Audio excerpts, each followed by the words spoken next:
혹시 계란 요리 중에서도 이건 정말 엄두가 안 난다고 생각했던 메뉴가 있으신가요? 많은 분들이 입을 모아 어렵다고 하는 이 요리를 오늘 제가 직접 만들어 봤습니다. 과연 깐깐한 제 입맛을 사로잡을 수 있었을까요? 그 놀라운 결과와 비법을 지금 함께 확인해 보시죠. 네. 오늘 제가 도전한 이 요리는 바로 수플레입니다. 이름만 들어도 그거 하고 고개를 끄덕이시는 분들도 계실 텐데요. 프랑스어로 부풀다라는 뜻의 수플레는 달걀 흰자를 이용해 부드럽게 부풀어 오르는 모습이 특징이죠. 많은 분들이 이 수플레를 베이킹의 꽃이라고 부르면서도 집에서 만들기는 참 어렵다고들 하십니다. 계란 흰자 거품이 꺼질까, 오븐에서 제대로 부풀어 오르지 않을까 걱정이 앞서기 때문이죠. 하지만 저도 처음엔 그랬습니다. 과연 내가 이걸 성공할 수 있을까? 반신반의하면서도 오랫동안 쌓아온 제 요리 경험을 믿고 한번 부딪혀봤습니다. 그리고 그 과정에서 몇 가지 중요한 노하우를 얻게 되었답니다. 자, 그럼 본격적으로 수플레 만들기에 앞서 필요한 재료와 도구들을 먼저 살펴볼까요? 복잡하게 생각하실 필요 없습니다.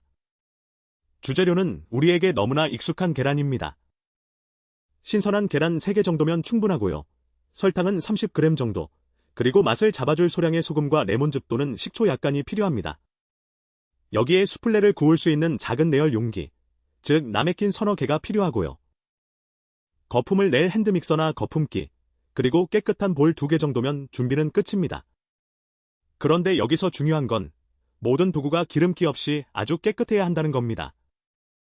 특히 흰자 거품을 낼 볼은 잔여물이 전혀 없어야 하죠. 아주 작은 기름기나 물기라도 있으면 머랭이 제대로 올라오지 않으니 이 점 꼭 유의해주세요. 이제 본격적으로 시작해볼까요? 첫 번째 단계는 바로 계란 분리입니다. 흰자와 노른자를 완벽하게 분리하는 것이 수플레 성공의 첫걸음입니다.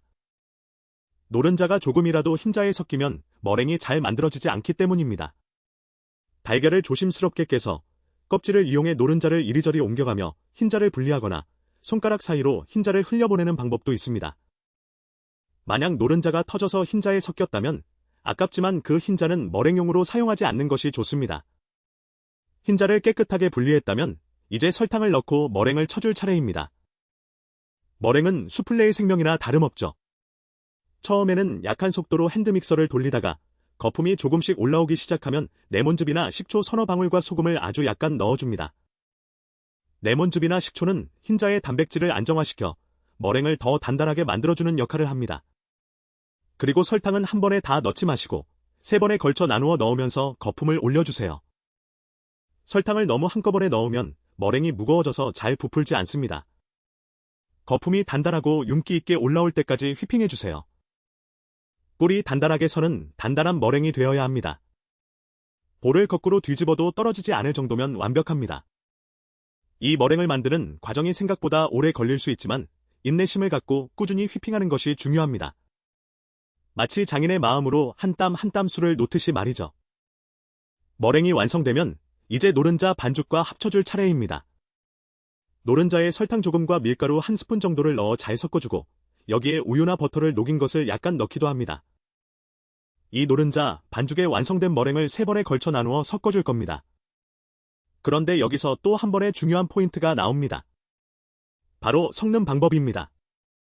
머랭이 죽지 않도록 주걱을 세워서 바닥에서 위로 퍼 올리듯이 공기를 살리면서 살살 섞어주셔야 합니다.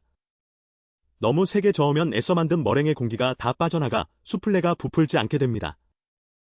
마치 갓 태어난 아기를 다루듯이 조심스럽게 다루어야 합니다. 반죽이 완성되면 미리 버터칠을 하고 설탕을 뿌려둔 라메킨에 조심스럽게 채워줍니다. 라메킨 벽에 설탕을 뿌리는 이유는 수플레가 부풀어 오를 때 벽을 타고 올라갈 수 있도록 도와주기 위함입니다. 반죽은 라메킨의 80% 정도만 채워주세요. 너무 가득 채우면 부풀면서 넘칠 수 있습니다. 마지막으로 라메킨 윗부분을 주걱으로 평평하게 정리하고 엄지손가락으로 라메킨 테두리를 한번 둘러주면 수플레가 더 예쁘게 부풀어 오릅니다.